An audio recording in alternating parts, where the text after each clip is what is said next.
Confessions of a Lovesick Viking by Emmertsk. Chapter 2. A gem for his gem. Woo-hoo! Hiccup crowed as he and Toothless flew through the air at top speeds in the mountains of Burke. The sun was just peeking over the rim of the mountains. The morning air was crisp and clean, if slightly muggy. All in all, a gorgeous morning. Toothless pulled out of the vertical dive and flew along the edge of the mountain by the treetops, looking up and giving his rider a happy coo. Hiccup patted his side. Good dive, bud. You never cease to amaze me. Toothless happily shook his head in response. Hiccup smiled, watched the ground below him flash by. Despite his exhaustion the previous night, he was awakened by Toothless before the sun came up, but he didn't seem too affected by it yet. He'd gotten a few extra hours of sleep by going to bed early, at least. Soon the rock slide came into view, or what was left of it. All right, bud, let's land and see if we can find anything. Toothless swooped to the ground and trotted to a stop before Hiccup slid off his left flank. The duo walked through the stony wreckage in search of any poor souls, animal or not, caught underneath. Thankfully, after a full half-hour's search, they found nothing. Well, I guess that's that. Hiccup smiled at Toothless. What do you say we head... Some loose rock under his prosthetic made him stumble a bit, but he caught his balance quickly. He looked down and kicked a few rocks out of the way, as if to tell them to get lost. One curiously colored rock flew into the distance from his kick. Of course, within seconds, he was on his hands and knees in search of it. Sometimes he could curse his curiosity. He hadn't been blessed with much of a muscular frame or talent with weapons, but he sure drew himself nuts that he couldn't just let something small like a rock go. But when he finally found it, he gaped at it, turning it over in his hands in shock. Gold? It wasn't very big, maybe only a couple inches long and an inch wide. Some rock was still stuck to it on a few parts, but it seemed otherwise unfazed. Toothless bent and sniffed the rock before walking away, clearly uninterested. He plopped on his bottom a few feet away, giving Hiccup a bored look. Don't look at me like that, Hiccup said, looking back at the gold. This could be good for us, or really bad. The last thing Burke needed was daily raids from pirates and other Viking tribes because there was gold in the mountains. He stood and pocketed the gold nugget, glancing around for more, but came up empty. Toothless was soon nudging his bag and snorting at him impatiently, obviously ready to leave. All right, let's go. Hiccup climbed into the saddle, and Toothless took off towards the village. Gold! Here, now, let me see. Gobber lunged forward, trying to snatch the nugget of gold from Hiccup's hand. Stoic calmly and firmly held his friend back. Gobber always did love gold, which made sense considering he had been working with metal his entire life. The trio was back in the house, the young adult wanting to tell them about the gold without drawing the attention of the villagers. Toothless lay nearby, taking a silent nap. Where did you find it, son? Stoic asked. By the edge of the mountain where the rock slide happened. This is all I found, no hurt animals or anything. I could actually show you where whenever you have free time. Which translates to never. Gobber smirked. Hiccup nodded, rolling the gold around in his palm. Yep, I figured as much. Stoic frowned. I don't have time for adventures, you know that. A chief has multitudes of responsibilities that he must attend to at all times. Hiccup interrupted, using a Viking accent. Gobber laughed, and Stoic scowled. Don't take it lightly, Hiccup. You'll be taken over someday. Yep, I'm aware. So instead of searching for gold or other such rubbish, maybe you should, I don't know, be preparing. Hiccup deadpanned. Dad, I'm working on it, but I'm not taking over tomorrow. And besides, I didn't go searching for gold. I did what you told me and found gold on the way. It's cool the things you can find if you take time to smell the roses. You should try it sometime. Gobber stepped between them. Now, laddies, you've both got the prettiest girls. But shouldn't we get back to business? Hiccup found gold, Stoic. Shouldn't that mean something? I'm not sending our men off into the woods and mountains in search for gold. Someday they can easily sway a man's thoughts and intentions. We don't need to be getting on friendly visitors because they find out we have gold on our island. Better to leave it alone. Stoic looked at both his son and friend with an equal intensity that basically told them not to go hunting for gold. Hiccup sighed. You're right. But what should I do with this? He held up the gold nugget.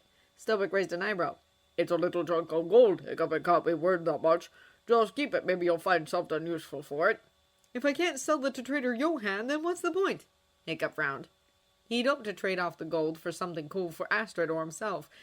But like already stated, people could sniff out the original location of gold in no time.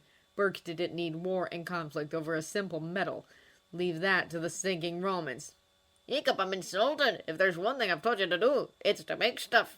Make something with it. Gobber poked the boy's forehead. I'm sure you'll come up with something interesting. Hiccup silently watched Gobber and his father exit the house, then looked down at the nugget again. He looked at Toothless, who got up and stood next to him, amused. What could I possibly make with a little 2-inch chunk of gold? And suddenly it hit him. He knew what he was going to get Astrid for her birthday. Come on, bud. He turned and ran out of his house and down the hill, Toothless on his heels. He ran into the forge and began heating up the furnace, excited to get started. But then he paused. He'd need to do some measurements and figure out how exactly he was going to pull this off. He mused. Throwing water on the just warming up furnace, he walked out of the forge, Toothless watching him in confusion. Gotta slow down, Hiccup muttered. He walked into the village in search of Astrid. People and dragons were milling about as usual, but his gorgeous blonde wasn't anywhere in sight. He bit his lip, scanning the ground. Hands covered his eyes from behind, and someone whispered in his ear. Guess who? He smiled, but played along. Rough Nut? No. Bush Legs? No. Snotlout? A pain bloomed in his arm, and he laughed, turning around to face Astrid. Very funny. She shook her head at him. Before his brain could register anything, her lips were suddenly on his. She already pulled away by the time he did register the kiss. It was very short, but that didn't stop that goofy smile from coming to his face. So what are you up to? He asked. He casually reached down and took her hand. Oh, nothing much. I maybe have a new, small but unimportant project at the forge that you need not worry yourself with. Hiccup held up her hand to his face as he talked, which she obviously found strange. Hiccup, what are you doing? She frowned, tried to pull her hand away. No, just hold still. Hiccup pulled her hand back and inspected her fingers. Small, thin, kind of long, too, so it needs to be small. Astrid watched him looking at her hand with an intensity that could only mean one thing. What are you up to? What? He suddenly dropped her hand and looked away. I don't know what You're hiding something. Astrid poked a finger onto his chest. And I just may have to do something drastic to get you to confess. Oh boy, she's getting feisty. Hiccup snickered, then muttered, Evacuate! He quickly began to walk away, but she effortlessly grabbed him by the back of his tunic and pulled him back his prosthetic, leaving a deep skid mark in the dirt. What are you hiding? Tell me. I can't tell you. It's a surprise. Hiccup squeaked as his back hit stone wall behind him. Astrid narrowed her eyes. Lies! No, seriously, I can't say. But it's nothing to be suspicious about, I promise. Hiccup smiled genuinely, trying to appease her curiosity. She raised an eyebrow skeptically and pulled back a step. Really? Yep, and believe you me, you're going to love it. Oh, so you're getting me something? A smile broke on her face, and her blue eyes lit up in interest. Hiccup slapped her hand to his forehead. Ah! Don't spoil it, okay? All right, fine, but I'll find a way to get it out of you soon.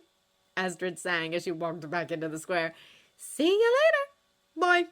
Hiccup smiled, watching her walk away before he blew a loud sigh of relief, sending his dark red bangs flying off his forehead. That was close. He jogged back to the forge and went into his workshop, pulling out the gold nugget from his pouch on the desk.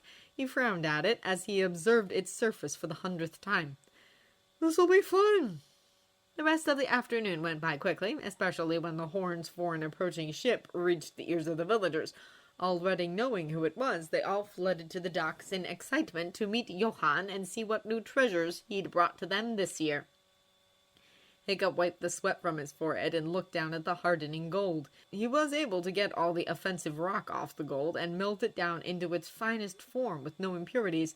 He didn't mind working on it some more, but since Johann was finally here, he knew it could wait. Worst case scenario, he could just reheat the metal. Hiccup?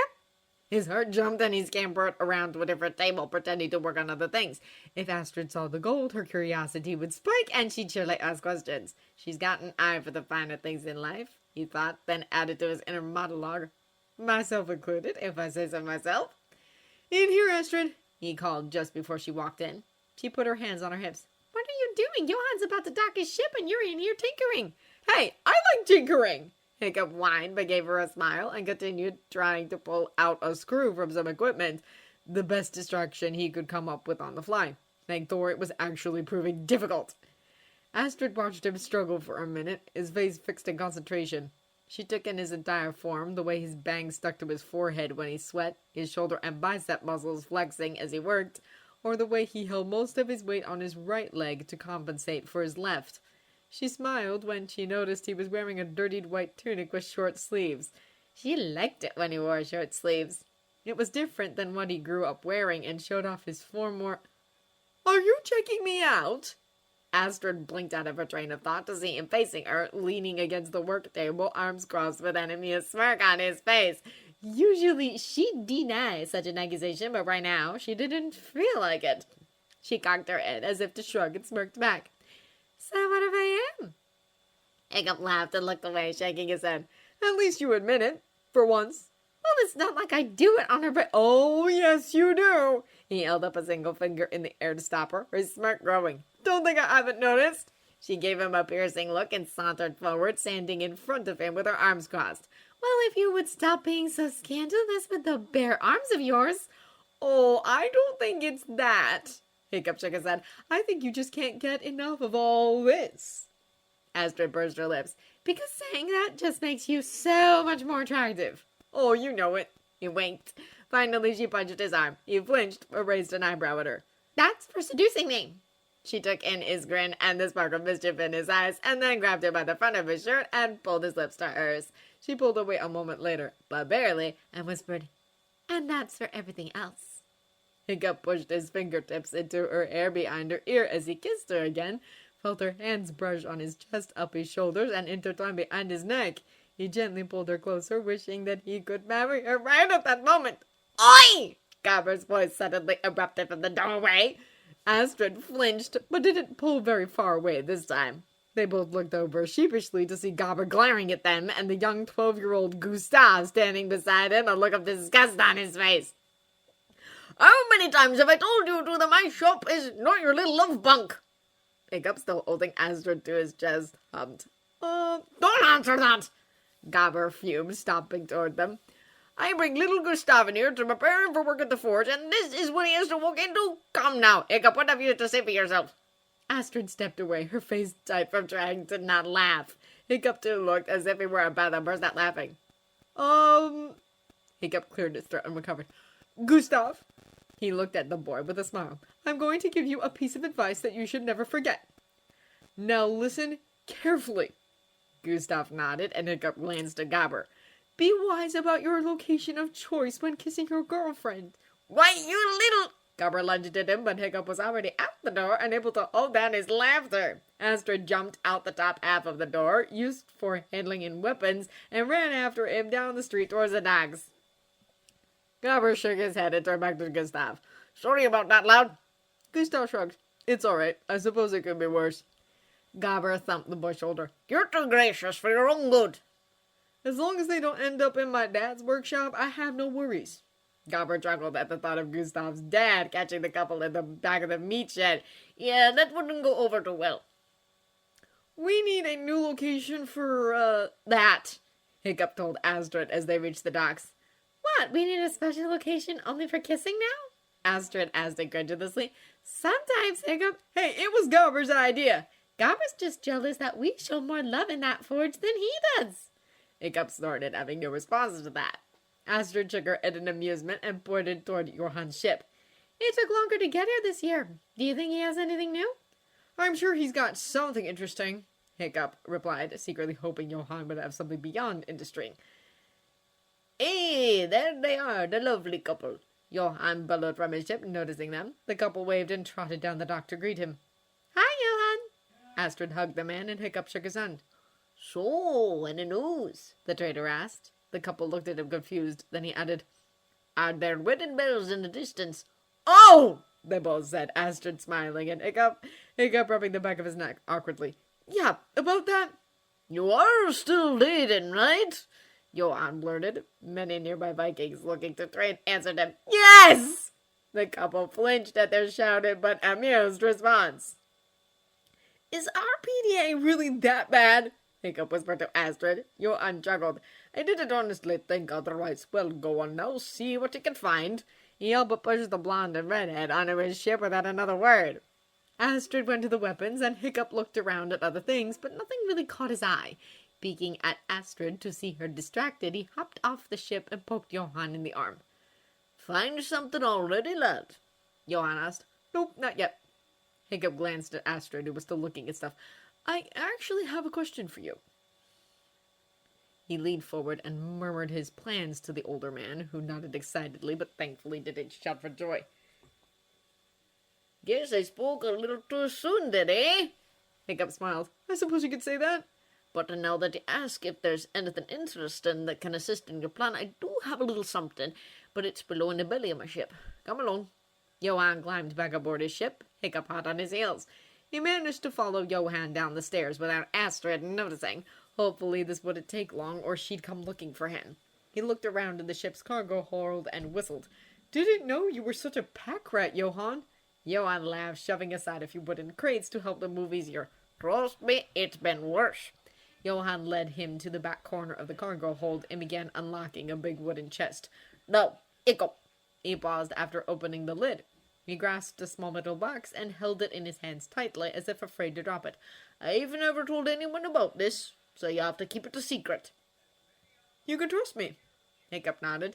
Johann nodded confidently and opened the lid to reveal... Whoa! Hiccup breathed. Jewels. Tons of them.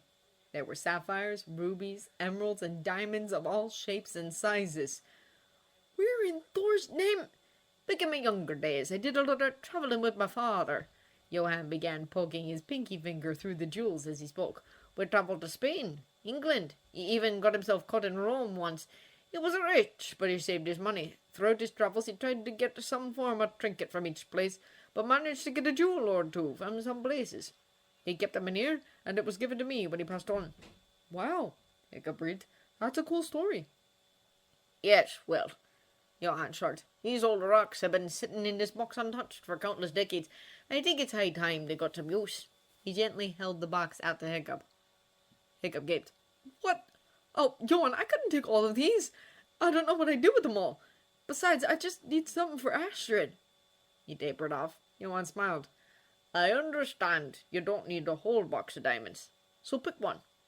Hiccup looked at him unsure. What do you want to trade for it? I probably don't have anything nearly as valuable. Johann shook his head. Call it a wedding gift. He held the box out again. Hiccup smiled and took the box, looking at its contents. I never thought I'd be asking you for help in proposing one day. I consider it a privilege, lad. Johann clapped him on the shoulder. I'm happy for you. Hiccup! He jumped at Astrid's voice. Before he could even think of what to say, Johann scooped up a fancy English sword with gold filigree and swiftly walked to the stairs. Keep shopping, he whispered to Hiccup with a wink. Astrid, look at what I found in the bowels of this beast. Hiccup snickered as Johann's voice carried up the stairs. If anyone could interest Astrid in a new weapon, Johann could. He looked back down in the box of jewels, poking his finger through. If he wanted to make her a ring, setting a diamond on top would surely make it even prettier. But how was he to do that? He was a blacksmith and dragon trainer, not a jeweler, and he hadn't seen many rings in his life. But he'd figure out a way to make it the most beautiful thing she owned. Some of the gems were too big and bulky. He didn't want the ring to be uncomfortable. He still had to make the band. Finally, his eyes landed on a small diamond. Simple, yet beautiful. Out of all the diamonds in the box, that was the one he wanted. He managed to pick it up with his fingertips and held it there tightly as he returned to the box and closed the chest. Now, where to put it? He mused, staring at it in shock. How much money was sitting in between his fingertips? Perhaps he'd never know. He set the diamond in his palm and closed it, making sure that it wouldn't fall, and made his way up the stairs. Johann was at the top of the stairs, waiting for him when he got there. He held out a very small bag with a grin. I think you'll need this. Hiccup smiled gratefully and quickly yet carefully placed the diamond in the bag and then attached the bag to his belt. And not a moment too soon. Where were you? Astrid demanded, sporting a new dagger on her belt. She glanced down at the little bag. What's that? Nothing of consequence, Hiccup replied, sharing a glance with Johann. Astrid's eyes narrowed as she looked at the two men. Something fishy is going on around here. I can't imagine what, Hiccup quipped. We're only docked next to the fishing boats. Not what I meant. I'm sorry for the confusion, but I simply cannot indulge your curiosity at the moment. Hiccup smiled, but it faltered at her glare. Oh, your feistiness! Astrid, Astrid. Johann placed a hand on her shoulder. I assure you that whatever is going on, assuming there is in fact something going on, that it is in no way meant to cause you harm, detriment, emotional instability, or shame. Trust me on this one. Everything is going to be okay. Astrid seemed satisfied. Okay, if you say so. Hiccup's face fell. You couldn't just take my word for it? You're not Johann. Who exactly are you dating here? You, but you're too suspicious for your own good. Johann looked back and forth between them with each statement. But what about trust? Trust you. Yes, because if you can't trust me, in all honesty, this thing is just not going to work. Astrid gaped and Hiccup blanched. Johann looked shocked. Wait, no, that's not what I meant. Hiccup flubbed, tried to take it back. Hiccup! No, I can't believe I just said that. Hiccup! It wasn't meant to sound that way. Hiccup! What? He finally noticed her grin and Johann's apparent relief at her expression. Astrid held back a laugh. It's okay. I know that isn't what you meant. Hiccup heaved a sigh of relief so loud people looked at him in annoyance. Oh, my own and spirit, I scared myself to death. Johann and Astrid laughed. Just keep sticking that foot in your mouth, boy. Johann slapped his arm. Hiccup rolled his eyes. But seriously, glancing at the soon-to-be evening sky, he looked toward the dock. Well, I have to get some stuff done tonight, so I'll see you later, Johann. Thanks for everything. Anytime, Hiccup. Johann waved. Come back tomorrow, I may have more goodies yet. All right. Hiccup smiled, pecking Astrid on the cheek before jumping onto the dock and heading back to the forge. Astrid watched him go before turning a look over at Johann, who flinched. And what goodie did you already give him? Johann gulped, but he didn't falter. Now, Astrid, sometimes people have secrets that must be kept.